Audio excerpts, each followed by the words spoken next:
So parliament is on air now. അതായത് ഇപ്പോൾ news disco social media എല്ലാം തുറന്നു ഇപ്പോൾ ഫുൾ പേളിമാണി എന്നാണ്. നമുക്ക് സംഭവം എന്താണെന്ന് അറിയാം. അതായത് പേളിമാണി ഒരു സ്റ്റേറ്റ്മെന്റ് പറഞ്ഞു, സോഷ്യൽ മീഡിയ ഫുള്ള് പേളിമാണി ഇപ്പോൾ എടുത്ത് എയറിലേക്ക് വിട്ട് മൊത്തം ഇഷ്യൂസാണ്. പേളിമാണിനെതിരാണ് എല്ലാവരും, കംപ്ലീറ്റ് എല്ലാവരും എതിരാണ്. സപ്പോർട്ട് ചെയ്യുന്നവരും കാണും, അത് ഓരോരുത്തരുടെ പോയിന്റ് ഓഫ് വ്യൂ. സംഭവം ഒന്നുമല്ല, നമുക്കറിയാം ഇപ്പം CJPയുടെ ഒരു പ്രൊട്ടസ്റ്റ് നടന്നുകൊണ്ടിരിക്കുക. അതായത് നമ്മുടെ നീറ്റ് എക്സാമിൻ്റെ ചോദ്യപേപ്പർ ചോർന്നതിനെ തുടർന്ന് ഒരു പ്രൊട്ടസ്റ്റും കാര്യങ്ങളും ഇപ്പോൾ നടന്നുകൊണ്ടിരിക്കുകയാണ്. അതിനെ സപ്പോർട്ട് ചെയ്ത് കുറേ ആൾക്കാർ വന്നിട്ടുണ്ട്, അതിനെ എതിർത്ത ആൾക്കാരുണ്ട്, അങ്ങനെ കുറേ കാര്യങ്ങൾ നടന്നുകൊണ്ടിരിക്കുകയാണ്. ആ സമയത്താണ് പേർലിമാണി ഒരു സ്റ്റേറ്റ്മെൻറ്റ് മുന്നോട്ട് വെക്കുന്നത്. ആ സ്റ്റേറ്റ്മെൻറ്റോടെ പേർലിമാണിക്കുണ്ടായിരുന്നൊരു ഫോളോയിങ് ആയിട്ടുള്ള കുറേ ആൾക്കാർ തന്നെ ചിന്തിക്കുകയാണ്, ദൈവം ഞാൻ ഫോളോ ചെയ്തുകൊണ്ടിരുന്ന ഒരു കറക്റ്റ് വ്യക്തിനെ അല്ലേ എന്ന് നോക്കാം. അതായത് 5.8 മില്യൺ അങ്ങോട്ട് ഫോളോവേഴ്സ് ഉണ്ടായിരുന്നു പേർലിമാണിക്ക്. ഇപ്പോൾ ഇത് 5.6 കുറഞ്ഞിരിക്കുന്നു. അൺഫോളോ പേർലിമാണി എന്ന് പറഞ്ഞൊരു ക്യാമ്പയിൻ തന്നെ ഇപ്പോൾ നടന്നുകൊണ്ടിരിക്കുന്നുണ്ട്. സോ ഇതൊക്കെയാണ് ഇപ്പോൾ ഇവിടെ നടന്നുകൊണ്ടിരിക്കുന്നത്. നമുക്കൊപ്പം ഇതിനെക്കുറിച്ച് ഇപ്പോൾ എന്താണ് ആക്ച്വലി സംഭവിച്ചുകൊണ്ടിരിക്കുന്നത് ഇതിനെക്കുറിച്ചൊന്ന് നോക്കാം. പേർലിമാണി സ്റ്റേറ്റ്മെൻറ്റ് പറഞ്ഞു, വേറെ ഒന്നുമല്ല. അതായത് പുള്ളിക്കാരി ഒരു കാമായിട്ടുള്ളൊരു പേഴ്സണാണ്. സോ നിങ്ങളിങ്ങനെ പ്രൊട്ടസ്റ്റ് ചെയ്ത് വെറുതെ നിങ്ങളുടെ കാര്യങ്ങളൊക്കെ നഷ്ടപ്പെടുത്താതെ വീട്ടിൽ പോയിരിക്കൂ, എന്നിട്ട് പ്രൊട്ടസ്റ്റ് ചെയ്യുമെന്ന്. അപ്പം പേർലിമാണിയുടെ ഈ ഒരു പുള്ളിക്കാരി പറഞ്ഞ കാര്യത്തിന് ഒന്നാ പറയുന്നത്, അതായത് ഇതേപോലെ നമ്മുടെ പൂർവികന്മാരും ചിന്തിച്ചിരുന്നുവെങ്കിൽ നിങ്ങൾക്ക് ഇന്നൊരു മൊബൈലിൽ എടുത്ത് നിങ്ങൾക്ക് ഒരു പോസ്റ്റ് ഇൻസ്റ്റാഗ്രാം ഇടാൻ പോലും പറ്റത്തില്ലായിരുന്നു. ഇതേപോലെ വീട്ടിൽ നിന്ന് നമ്മൾ പ്രൊട്ടസ്റ്റ് ചെയ്തുകൊണ്ടിരുന്നാൽ നമുക്ക് സ്വാതന്ത്ര്യം എന്ന് പറയുന്ന സാധനമുണ്ട്, 1947 കിട്ടിയത്.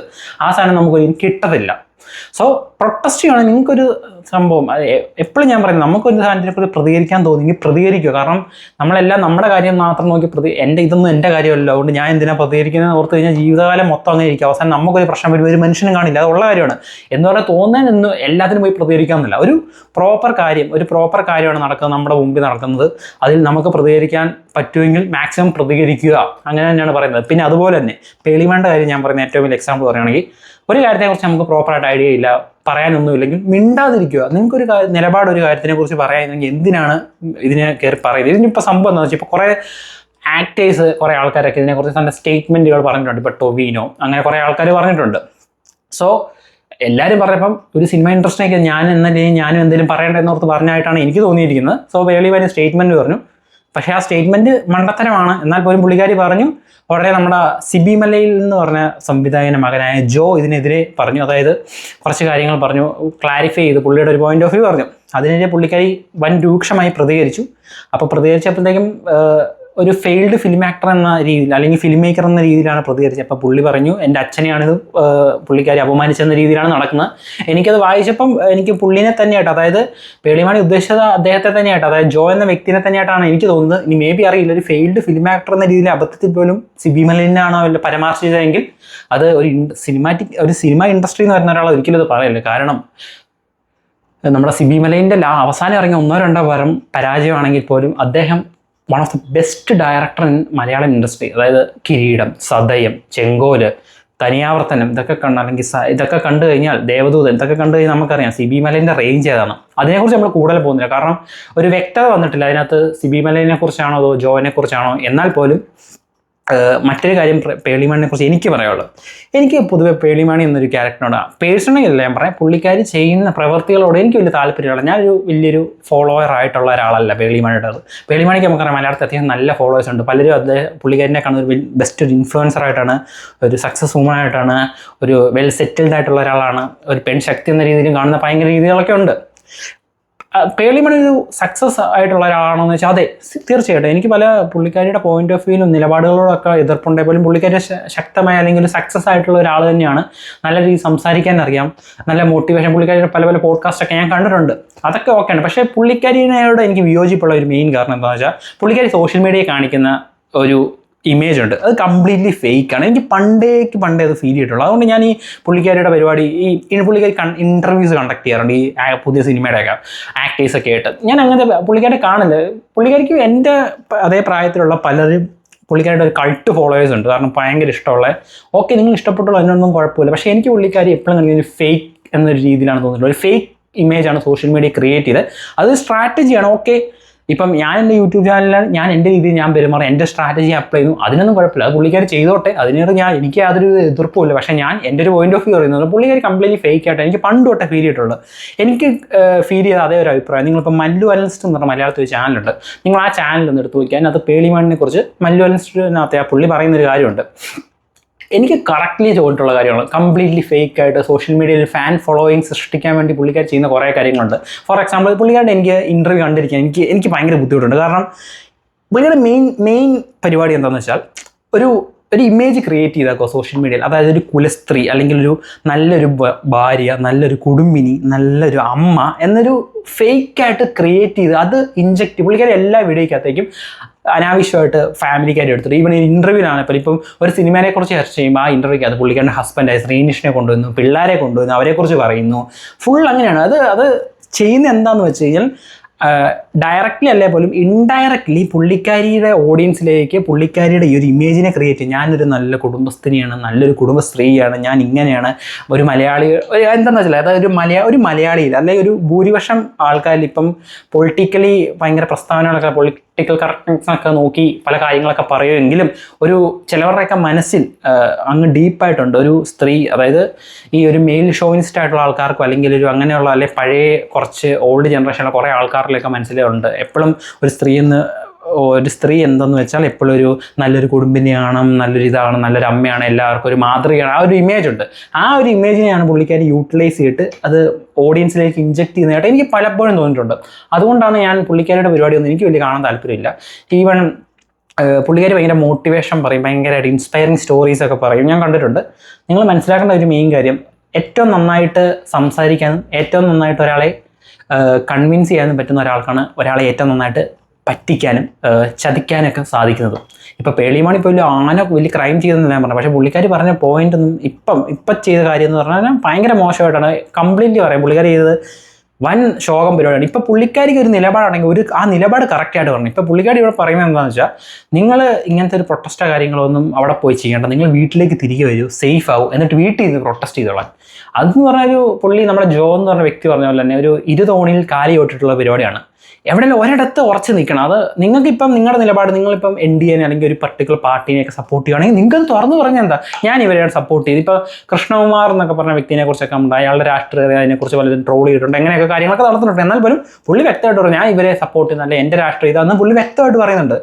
നിങ്ങളൊരു ജനാധിപത്യ രാജ്യത്തല്ലേ ജീവിക്കുന്നേ, നിങ്ങൾക്കിങ്ങനെ കമൻറ്റും കാര്യങ്ങളൊക്കെ ഇടാൻ നേരത്ത് നിങ്ങൾക്ക് വ്യക്തമായി തുറന്നു പറഞ്ഞാൽ എൻ്റെ രാഷ്ട്രീയം ഇതാണ്, ഞാൻ ഇതിനാണ് സപ്പോർട്ട് ചെയ്യുന്നത്, നിങ്ങൾ എന്തിനാണ് ഇങ്ങനെ ചെയ്യുന്നത്, അങ്ങനെ വേണേൽ ചോദിച്ചോ. അല്ലെങ്കിൽ നിങ്ങളുടെ നിലപാട് നിങ്ങൾ ഫ്രണ്ടിലേക്ക് വെച്ചോ. എന്തിനാണ് ഇരുതോണിൽ നിങ്ങളുടെ നിലപാടും പറയണം എന്ന് പറഞ്ഞ് നിങ്ങളുടെ നിലപാട് പറയുമ്പം അത് ഇഷ്ടപ്പെടാത്ത ആൾക്കാരെ നിങ്ങളുടെ സപ്പോർട്ടും ചെയ്യണം എന്ന രീതിയിൽ ആലോചിച്ചൊരു കാര്യം എന്തിനാണ് ചെയ്യുന്നത്? അതൊക്കെ ഭയങ്കര മോശം പരിപാടി.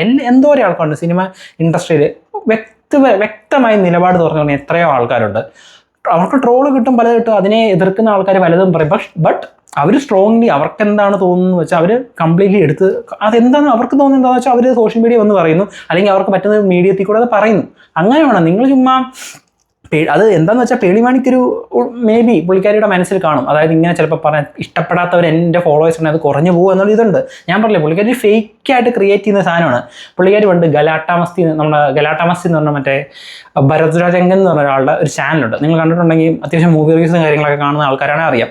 പുള്ളിക്കാരൻ്റെ ഒരു ഇൻ്റർവ്യൂവിൽ പുള്ളിക്കാരൻ പേളിയോട് ചോദിച്ചു എങ്ങനെയാണ് ഈ നെഗറ്റീവ്സിനെ ഹാൻഡിൽ ചെയ്യുന്നത്, ഇത് നിങ്ങൾ ഫിൽട്ടർ ചെയ്യുമോ അങ്ങനെ രീതിയിൽ. അപ്പോൾ പുള്ളിക്കാരി പറഞ്ഞു എനിക്ക് നെഗറ്റീവ്സ് കിട്ടാറില്ല, എന്നെക്കുറിച്ച് ആരും ഇങ്ങനെ പറയാറില്ല. പേളിമാണിയുടെ അതെനിക്ക് പണ്ടേ അറിയാമെന്നറിയാം. പേളിമാണിയുടെ നിങ്ങൾ ചാനലിലോ അല്ലെങ്കിൽ യൂട്യൂബ് ചാനലിലോ ഇൻസ്റ്റാഗ്രാമിൻ്റെ അണ്ടറിലോ ഒരു 10 പ്രാവശ്യം ഒരു 1-2 ഒക്കെ പോട്ടെ, ഒരു 10 കൂടുതൽ നെഗറ്റീവ് കമൻസ് കണ്ടാൽ ആ സാധനം തൂക്കിയിരിക്കും. പുള്ളിക്കാരി എടുത്ത് കളയും, അല്ലെങ്കിൽ ആ ആൾക്കാരെ ബ്ലോക്ക് ചെയ്ത് കളയും. ഈവൺ ഇപ്പോൾ ഈ ഒരു പ്രൊട്ടസ്റ്റ് നടന്ന സമയത്ത് പുള്ളിക്കാരി സ്റ്റേറ്റ്മെൻറ്റ് പറഞ്ഞപ്പോൾ കുറേ പേര് എടുത്ത് പ്രതികരിച്ചു. പുള്ളിക്കാരി ഏതാണ്ട് അറൗണ്ട് 500ന്റെ മുകളിൽ ആൾക്കാരെ പുള്ളിക്കാരി ബ്ലോക്ക് ചെയ്തിട്ടുണ്ടെന്ന് പറഞ്ഞു. എന്തിനാണ് ഇമാതിരി പരിപാടി കാണിക്കുന്നത്? നമ്മളൊരു നിലപാട് പറയുമ്പം ഫസ്റ്റ് ഓഫ് ഓൾ നിങ്ങൾക്കൊരു നിലപാട് പറയാൻ, നിങ്ങളൊരു പോയിന്റ് ഓഫ് വ്യൂ പറയുമ്പോൾ നിങ്ങൾ മനസ്സിലാക്കണം, ഞാൻ പറയുന്ന പോലെ തന്നെ അതിനെ എതിർക്കാനും അതിനെ വിമർശിക്കാനും അതിനെ അക്സെപ്റ്റ് ചെയ്യുന്ന ആൾക്കാർ പുറത്തുണ്ടെന്ന്. അപ്പം നിങ്ങൾക്ക് വല്ലവനെ കുറിച്ച് പറയാം, അല്ലെങ്കിൽ ഒരു അഭിപ്രായം എന്തും പറയാം, ഒരു നിലപാടിനെ കുറിച്ച് എന്തും പറയാം, അല്ലെങ്കിൽ ഒരു വിഷയത്തെക്കുറിച്ച് എന്തും പറയാം. അതിനെ ആരും എതിർത്ത് പറയാൻ പറ്റില്ല. അതെന്തൊരു ബൂർഷ്വാസി കൾച്ചറാണ്. അത് ഞാൻ ചോദിക്കുന്നത്. നിങ്ങൾക്ക് നിലപാട് പറയാമെങ്കിൽ അതേപോലെ തന്നെ വേറൊരാൾക്ക് നിലപാട് പറയാൻ പറ്റും. നിങ്ങൾ പറഞ്ഞാൽ ശരിയാണെങ്കിൽ അത് തെറ്റാന്ന് പറയാനും വേറൊരാൾക്ക് അഭിപ്രായ സ്വാതന്ത്ര്യമുണ്ട്. അത് ഫസ്റ്റ് ഓഫ് ഓൾ മനസ്സിലാക്കുക. അപ്പം അങ്ങനെ പറയുമ്പോൾ അതിനെ കൺസീവ് ചെയ്യാൻ പഠിക്കും. ഇപ്പം നിങ്ങൾ പറയുന്ന ഒരു കാര്യം അത് ഇപ്പം ശരിയാണോ, ഇപ്പം നിങ്ങൾ തെറ്റാണോ ഇരിക്കുക, അതൊരാൾ ചൂണ്ടിക്കാണി ഇത് തെറ്റാന്ന് ചൂണ്ടിക്കാണിക്കുകയാണെങ്കിൽ അത് ചിന്തിച്ചിട്ട് അത് തെറ്റാണെങ്കിൽ അത് അക്സെപ്റ്റ് ചെയ്യാനും, ഇൻ കേസ് അത് ഞാൻ പറഞ്ഞ കാര്യം ശരിയാണെങ്കിൽ അതിനെ എതിർത്ത് സംസാരിക്കാനുള്ളൊരു നമുക്കൊരു ഇത് വേണ്ടേ? അതില്ലാതെ നിങ്ങളിപ്പോൾ എന്ത് കാര്യം കാണിച്ചാലും ഞാൻ പറയുന്നത് മാത്രം കേൾക്കുക, മറ്റുള്ളവർ പറയുന്നത് എന്നോട് പറയാൻ പറ്റില്ലെന്ന് പറഞ്ഞിട്ട് കാര്യമില്ല. അന്നെങ്കിൽ അങ്ങനെയാണ് നിങ്ങളൊരു ഇത് ആറ്റിറ്റ്യൂഡ്, അല്ലെങ്കിൽ നിങ്ങൾക്ക് നെഗറ്റീവ്സോ കാര്യങ്ങളോ ഒരിക്കലും ഏറ്റെടുക്കാൻ പറ്റത്തില്ലെങ്കിൽ മിണ്ടാതിരിക്കുക, അല്ലെങ്കിൽ ഇതുപോലുള്ള പരിപാടിക്ക് പോകാതിരിക്കുക, അത്രയേ ഉള്ളൂ. ഇവരുടെ യൂട്യൂബ് ചാനലൊക്കെ പലരും നെഗറ്റീവ് കമൻസ് ഇഷ്ടംപോലെ ഇടുന്നുണ്ട്. ഇവർ ഫിൽട്ടർ ഔട്ട് ചെയ്ത് കളയാണ്, എല്ലാ കമൻസും ഡിലീറ്റ് ചെയ്ത് കളയും, അല്ലെങ്കിൽ ബ്ലോക്ക് ചെയ്ത് കളയും, പിന്നെ അവന് കമൻറ്റ് ഇടാൻ പറ്റാത്ത അവസ്ഥയാക്കി കളയും. എന്ത് നാണം കെട്ട പരിപാടി, എന്ത് ഭീരുത്വമാണ് അതൊക്കെ. നമ്മളൊരു കാര്യം ഇപ്പം ഞാൻ ഈ വീഡിയോ പറയുന്നു, ഉറപ്പായിട്ട് ഇതിനെ പേളിമാണിനെ സപ്പോർട്ട് ചെയ്ത ആൾക്കാർ ചിലപ്പോൾ എൻ്റെ കമൻസിന് തെറി പറയും, അല്ലെങ്കിൽ നീ ആരാടാ പുല്ലെന്ന് ചോദിക്കും. കാരണം അത് ചോദിക്കാൻ അവർക്ക് അർഹതയുണ്ട്. കാരണം എന്തെന്ന് വെച്ചാൽ നമ്മൾ ജീവിക്കുന്ന അങ്ങനത്തെ ഒരു സൊസൈറ്റിയിലാണ്. ഒരു കാര്യം ആർക്കും ഒരു വിഷയത്തെക്കുറിച്ച് മാതൃകാപരമായി അല്ലെങ്കിൽ ഒരു മാനേഴ്സോടെ സംസാരിക്കാനും അതിനെ എതിർക്കാനൊക്കെ സാധിക്കും. മാന്യതപരമായി അതിനെ സമീപിക്കാനും അതിനെ എതിർക്കാനും അതിനെക്കുറിച്ച് എന്തും പറയാനും സാധിക്കും. അത് മാന്യമായ രീതി പറയാന്നുള്ളൂ. സോ അത് നമ്മൾ അക്സെപ്റ്റ് ചെയ്യുക. ആഫ്റ്റർ ഓൾ നമ്മളിപ്പോൾ സിനിമ റിവ്യൂലാണല്ലോ നമ്മൾ പറയുന്ന കാര്യം. നമ്മളൊരു സിനിമയെക്കുറിച്ച് നമ്മളൊരു സിനിമ റിലീസ് ചെയ്ത് കഴിഞ്ഞാൽ ആ സിനിമ കാണുന്ന ആർക്കും അതിനെക്കുറിച്ച് റിവ്യൂ ചെയ്യാനുള്ള അല്ലെങ്കിൽ അതിനെക്കുറിച്ച് അഭിപ്രായം പറയാനുള്ള അർഹതയുണ്ട്. അതേപോലെ തന്നെ ഞാനിപ്പോൾ എൻ്റെ മൊബൈൽ ഡാറ്റയിൽ കൂടെ ഞാൻ അപ്ലോഡ് ചെയ്യുന്ന എൻ്റെ സോഷ്യൽ അക്കൗണ്ടിൽ കൂടെ പബ്ലിക്കായ അക്കൗണ്ടിൽ കൂടെ ഞാൻ അപ്ലോഡ് ചെയ്യുന്നൊരു വീഡിയോ വല്ലവരും, അതായത് എൻ്റെ ഓഡിയൻസ് അവരുടെ ഡാറ്റ യൂസ് ചെയ്ത് കാണുന്നുണ്ടെങ്കിൽ, ആ ഡാറ്റ അവർ പൈസ കൊടുത്ത് ആ ഡാറ്റ ചാർജ് ചെയ്തിട്ടുണ്ടെങ്കിൽ അവർക്ക് അതിനെ എതിർത്ത് പറയാനും അതിനെക്കുറിച്ച് പരാമർശിക്കാനും അത് ശരിയാണോ തെറ്റാണോ പറയാനുള്ള കംപ്ലീറ്റ് അർഹതയുണ്ട്. അത് ഫസ്റ്റ് ഓഫ് ഓൾ മനസ്സിലാക്കുക. ഇവരുടെയൊക്കെ പ്രശ്നം എന്ന് പറഞ്ഞാൽ എപ്പോഴും ആൾക്കാർ പൊക്കിക്കൊണ്ട് നടക്കണമെന്ന് ഓർത്താൽ. അങ്ങനെ പൊക്കിക്കൊണ്ട് നടക്കണമെങ്കിൽ നിങ്ങൾ അങ്ങനത്തെ കാര്യങ്ങൾ തന്നെ ചെയ്താൽ ചിലപ്പോൾ പൊക്കിക്കൊണ്ട് നടക്കും. നമുക്കറിയാം എത്ര യൂട്യൂബിൽ എത്ര നല്ല വീഡിയോ ചെയ്താൽ പോലും ഡിസ്ലൈക്ക് ചെയ്യണം, എത്ര നല്ല കാര്യമാണെങ്കിൽ പോലും. അതങ്ങനെയാണ്. 100% ആൾക്കാർക്ക് ഇഷ്ടപ്പെട്ട ലോകത്ത് ഒരു കാര്യമില്ല. എല്ലാ മനുഷ്യനും ഇഷ്ടപ്പെടുത്തി ലോകത്തൊന്നും ചെയ്യാനും പറ്റത്തില്ല. ഏറ്റവും വലിയ ഇൻഫ്ലുവൻസ് എന്ന് പറഞ്ഞ് നടക്കുന്ന പേളിക്ക് ഇത് മനസ്സിലാകുന്നില്ലേ? അല്ലെങ്കിൽ ഇത്രയും മോട്ടിവേഷനും കാര്യങ്ങൾ ആൾക്കാർക്ക് കൊടുക്കുന്നത് ഞാൻ എങ്ങനെയാണ് എൻ്റെ കോൺഫിഡൻസ് എന്ന് പറഞ്ഞാൽ ഡീഫോ ഡാൻസിലൊക്കെ ഒരു കിട്ടിലൻ സാധനമൊക്കെ പറഞ്ഞു വിട്ടിട്ടുണ്ട്. ഒരു വീഡിയോ ഉണ്ടായിരുന്നു, മോട്ടിവേഷൻ സാധനമൊക്കെ ഉണ്ട്. അതൊക്കെ കിട്ടിലൻ സാധനം തന്നെയാണ്, അതൊന്നും ഇല്ല അല്ലെന്ന് പറഞ്ഞാൽ. അങ്ങനെ പറയുന്ന ഒരാൾക്ക് തന്നെക്കുറിച്ച് ഒരാൾ നെഗറ്റീവ് പറയുമ്പോൾ അല്ലെങ്കിൽ തന്നെക്കുറിച്ച് ഒരാൾ പരാമർശിക്കുമ്പോൾ തൻ്റെ പോയിന്റ് ഓഫ് വ്യൂവിനെ അല്ലെങ്കിൽ തൻ്റെ പൊളിറ്റിക്സിനെ എതിർത്ത് പറയുമ്പോൾ അത് ഉൾക്കൊള്ളാൻ പറ്റുന്നില്ലെങ്കിൽ പിന്നെ എന്തിനാണ് ഇങ്ങനത്തെ ഒരു ഫീൽഡിൽ നിൽക്കുന്നത്? അതാണ് ഞാൻ പറയുന്നത്. ഇത്രയും വലിയ മോട്ടിവേഷൻ സംസാരിക്കുന്ന ഒരാൾക്ക് ഈ ഒരു കാര്യം മോട്ടിവേഷനായിട്ട് എടുക്കാൻ പറ്റുന്നില്ലേ? സോ എനിക്ക് പിന്നെ ഇതിനോട് എനിക്കറിയായിരുന്നു. കാരണം പേളിമാണിയുടെ ഒരു പണ്ട് തൊട്ടുള്ള ഒരു ഇത് വെച്ച് എനിക്കറിയാം. പുള്ളിക്കാരി സോഷ്യൽ മീഡിയയിൽ പേഴ്സണലി ഞാൻ പറഞ്ഞ പുള്ളിക്കാരുടെ ജീവിതം നല്ലതാണ്. പുള്ളിക്കാരി കഷ്ടപ്പെട്ട് കയറി വന്നു, സക്സസ് ആയിട്ട് നിൽക്കുന്നതൊക്കെ പുള്ളിക്കാരുടെ ഹാർഡ് വർക്കൊക്കെയാണ്. ബട്ട് പുള്ളിക്കാരി സോഷ്യൽ മീഡിയ ക്രിയേറ്റ് ചെയ്താക്കുന്ന ഒരു ഇമേജ് കംപ്ലീറ്റ്ലി ഫേക്ക് ആണെന്ന് എനിക്ക് പണ്ടേ തോന്നിയിട്ടുണ്ട്. അത് അങ്ങനെയാണ്. അത് പിന്നെ ഞാൻ പറഞ്ഞില്ല, അത് ഓരോരുത്തർ ഇഷ്ടം. അതിനെ ഞാൻ പുള്ളിക്കാരി സ്ട്രാറ്റജി ഞാൻ കുറ്റം പറഞ്ഞില്ല. എല്ലാവർക്കും സ്ട്രാറ്റജി എടുക്കാനുള്ള അർഹതയും കാര്യങ്ങളൊക്കെ ഉണ്ട്, അത് നിങ്ങൾക്ക് ഇംപ്ലിമെൻറ്റ് ചെയ്യാം. പക്ഷേ ഇതുപോലൊരു പൊതു വിഷയം വരുമ്പം അതിനോട് ഇങ്ങനെയല്ല പ്രതികരിക്കേണ്ടത്. പിന്നെ ഈ നീറ്റ് എക്സാമൊക്കെ എഴുതി സാധാരണ ആൾക്കാർ, അതായത് ഇപ്പം സീറ്റൊന്നും കിട്ടാതെ അല്ലെങ്കിൽ ഇങ്ങനെ ചോദ്യപേപ്പർ കഷ്ടപ്പെട്ട് പഠിച്ചിരുന്ന് എഴുതിയിട്ട് ഒന്നും പഠിക്കാതെ വെറും ചോദ്യപേപ്പർ ലീക്ക് ചെയ്ത് അത് നോക്കി കൂളായിട്ട് വന്ന് എഴുതിയതിൻ്റെയൊക്കെ വേദന, അല്ലെങ്കിൽ ഇത് കാണുമ്പം സാധാരണക്കാരൻ്റെയൊക്കെ വേദന എന്താണെന്ന് മനസ്സിലാകണമെങ്കിൽ ഇങ്ങനെ ഒരു തലത്തിൽ കൂടെ നിങ്ങൾ പോകണം. നിങ്ങളിപ്പോൾ വലിയ സക്സസ് ആയി സോഷ്യൽ മീഡിയ ഇപ്പം നിങ്ങൾ പഠിച്ചിട്ട് ഇപ്പോൾ നിങ്ങൾ ജോലി ചെയ്തുകൊണ്ടിരിക്കുന്ന ഒരു വ്യക്തിയല്ല. നിങ്ങളിപ്പം സോഷ്യൽ മീഡിയ കൂടെ കയറി അത്യാവശ്യം നല്ല സക്സസ് ആയി സിനിമ ഇൻഡസ്ട്രി നല്ല അത്യാവശ്യം സമ്പാദിച്ചുകൊണ്ടിരിക്കുന്ന ഒരു വ്യക്തിയാണ്. അപ്പം സാധാരണ ഒരാളുടെ ഇതെന്താ നിങ്ങൾക്ക് മനസ്സിലാകത്തില്ല. എനിക്കറിയാം, എൻ്റെ ഫ്രണ്ട്സ് പലരും ഉണ്ട് നീറ്റ് എക്സാം എഴുതിയ സമയത്ത് എഴുതിയിട്ട് ഒരു ജസ്റ്റ് 1-2 മാർക്കിന് കറക്റ്റ് കിട്ടാതെ പോയിട്ട് സങ്കടപ്പെട്ട് ഇത്രയും വർഷം എഫോർട്ട് ചെയ്ത് പഠിച്ചിട്ട് കിട്ടാതെ പോയ അവരുടെ വിഷം എനിക്കറിയാം. എൻ്റെ കൂടെ അതേപോലെ ഉള്ള ആൾക്കാർ ഇഷ്ടംപോലെ ഫ്രണ്ട്സ് ഉണ്ട് നീറ്റ് എക്സാം എഴുതിയിട്ടുള്ളത്. ആ വിഷം അറിയണമെങ്കിൽ ആ ഒരു സ്റ്റേജിൽ കൂടെ നിങ്ങൾ കടന്നു പോകണം. അതിനെയൊക്കെ ചെറുതായിട്ട് കാണല്ലേ. അവർ രാപകലിൽ നിന്ന് കഷ്ടപ്പെട്ട് പഠിച്ച് +2 പരിപാടി എല്ലാം കഴിഞ്ഞ് ചിലർ പോയി കഷ്ടപ്പെട്ട് ഇന്ന് പഠിച്ച് ഒരു വിധത്തിൽ 1-2 മാർക്ക് ഇപ്പം നിങ്ങൾ ഓർത്ത് ഉറക്കമടച്ച് ഇന്ന് പരിപാടിയെല്ലാം പഠിച്ച് ഇച്ചിരി റിച്ച് ആയിട്ടുള്ളവനാണെങ്കിൽ ഒരു തേങ്ങയും പഠിക്കുക അത്ര നാൾ അവൻ തോന്നിയാസം നടന്നിട്ട് അവൻ കൊണ്ട് കുറച്ച് കാശും കൊടുത്ത് പേപ്പറും എടുത്തവനുണ്ട് ഇവനേക്കാളും മാർക്കും വരും, അവൻ സെറ്റിലായിട്ട് പോകും. ഇപ്പം ഇത്രയും കഷ്ടപ്പെട്ട് സാധാരണക്കാരൻ എന്നാ പൊട്ടന്മാരോ? സോ ഇങ്ങനത്തെ ഒരു വിഷയത്തിനെ കുറിച്ചാണ് ഇവിടെ ഒരു പ്രൊട്ടസ്റ്റ് നടന്നുകൊണ്ടിരിക്കുന്നത്. അല്ലാതെ നമ്മൾ സദ്യ കഴിക്കാൻ പോയിട്ട് പപ്പടം കിട്ടിയില്ലെന്ന് പറഞ്ഞുള്ള പ്രൊട്ടസ്റ്റ് അല്ല ഇവിടെ നടക്കുന്നത്. ആ ഒരു കോമൺ സെൻസ് നമ്മൾ യൂസ് ചെയ്യും. നിങ്ങൾക്ക് ഇതിനെക്കുറിച്ച് നിങ്ങൾ സപ്പോർട്ട് ചെയ്യുന്നൊരു പർട്ടിക്കുലർ പാർട്ടിക്ക് എതിരെ നിങ്ങൾക്ക് പറയാൻ താല്പര്യമില്ലെങ്കിൽ നിങ്ങൾ മിണ്ടാതിരിക്കുക. നിങ്ങളോട് ആരും അങ്ങോട്ടും ഒന്നും ചോദിച്ചില്ല, നിങ്ങൾ എന്താ ഒരു അഭിപ്രായം പറയാതെ ഒന്ന് പറയൂ, നിങ്ങൾക്ക് വായി തോന്നുന്നു എന്തെങ്കിലും ഒന്ന് പറയുമെന്ന് ആരും ഒന്നും നിർബന്ധിച്ചില്ല. നിങ്ങൾക്കൊരു അഭിപ്രായം പറയാനുണ്ടെങ്കിൽ ഒന്നെങ്കിൽ പ്രോപ്പറായിട്ട് നിങ്ങളുടെ നിലപാട് പറയും. അതിപ്പം അവർ സന്തോഷിക്കും ഇവർ സന്തോഷിക്കുന്നത് ഓർക്കാൻ പോലെ നിങ്ങൾക്ക് പ്രോപ്പറായിട്ട് ആ ധൈര്യം കാണിച്ചു കൊടുക്കുക. നിങ്ങൾക്കൊരു നിലപാട് പറയുകയാണെങ്കിൽ നിലപാട് പറയുക. അതിനെ എതിർക്കാനും വിമർശിക്കാനും അതിനെ യോജിക്കാനും ആൾക്കാർ കാണും. അതനുസരിച്ച് നിങ്ങൾ ചെയ്യുക. നിങ്ങളുടെ ഇഷ്ടത്തിനനുസരിച്ച് നിങ്ങളുടെ നിലപാട് പറയുക. അല്ല അവിടെ ഇവിടെയും ചവിട്ടിയിട്ട് ഒരുമാതിരി പറച്ചിട്ട് പറഞ്ഞാൽ ഭയങ്കര ബോറാണ്. പിന്നെ ഈ പുള്ളിക്കാർ പറഞ്ഞാൽ ഞാൻ പറഞ്ഞല്ലോ, ഇതുകൊണ്ടാണ് ഈ ഒരു ഇമേജ് പോകാതിരിക്കാൻ വേണ്ടിയാണ് അങ്ങനെ പറഞ്ഞതിൻ്റെ മെയിൻ കാരണം. കുറച്ചേരം ചിന്തിക്കാനുള്ളൊരു ഇതുണ്ടായിരുന്നെങ്കിൽ ഇങ്ങനെ ഒന്നും പറയില്ല. പിന്നെ സിബി മലയിൻ്റെയും മകൻ്റെയും കാര്യം അത് വേറൊരു കേസ്. അതിപ്പം എവിഡൻ്റ് നമുക്ക് പറയാൻ പറ്റില്ല സിബി മലയിലാണ് പറയുന്നത്. കാരണം പുള്ളിക്കാരനുള്ള റിപ്ലൈ ആണ് പുള്ളിക്കാരി കൊടുത്തിട്ടുള്ളത്. എനിക്ക് തോന്നുന്നു അദ്ദേഹത്തിന് തന്നെയാണ് കൊടുത്തത്. പക്ഷേ അദ്ദേഹം ഒരു ഫിലിം മേക്കർ ആണെന്ന് എനിക്ക് തോന്നുന്നില്ല. എൻ്റെ അറിവിൽ അദ്ദേഹം ഒരു ഫിലിം മേക്കറായിട്ട് എനിക്ക് തോന്നുന്നില്ല. അപ്പം പുള്ളിക്കാരി അബദ്ധത്തിൽ ഫിലിം മേക്കർ എന്ന രീതി പറഞ്ഞാണെന്നറിയില്ല. ഈവൻ സിബി മലയിലൊക്കെയാണ് അപമാനിക്കുന്നതെങ്കിൽ അതൊക്കെ ഇങ്ങനത്തെ ഒരു ഇൻട്രസ്റ്റിംഗ് വരുമ്പോൾ നിങ്ങളുടെയൊക്കെ തലതൊട്ടപ്പനായിട്ട് നിൽക്കുന്ന മനുഷ്യനാണ് അങ്ങേര്. അവരെയൊന്നും റെസ്പെക്ട് ചെയ്യാൻ പഠിക്കുക. ഫസ്റ്റ് ഓഫ് ഓൾ നമ്മൾ ആദ്യം ബഹുമാനിക്കാൻ പഠിക്കുക, എന്നിട്ട് വേണം വിമർശിക്കുന്നത്. അതൊക്കെ ഒന്ന് പഠിക്കുക. ഇത്രയും വലിയ മോട്ടിവേഷൻ പറയുന്ന ഒരാളോട് ഇതൊന്നും പറഞ്ഞു കൊടുക്കേണ്ട ആവശ്യം ഉണ്ടോയെന്ന് എനിക്ക് തോന്നുന്നില്ല. സോ ഇതൊക്കെയാണ് ഇപ്പോൾ ഇവിടെ നടന്നുകൊണ്ടിരിക്കുന്നത്.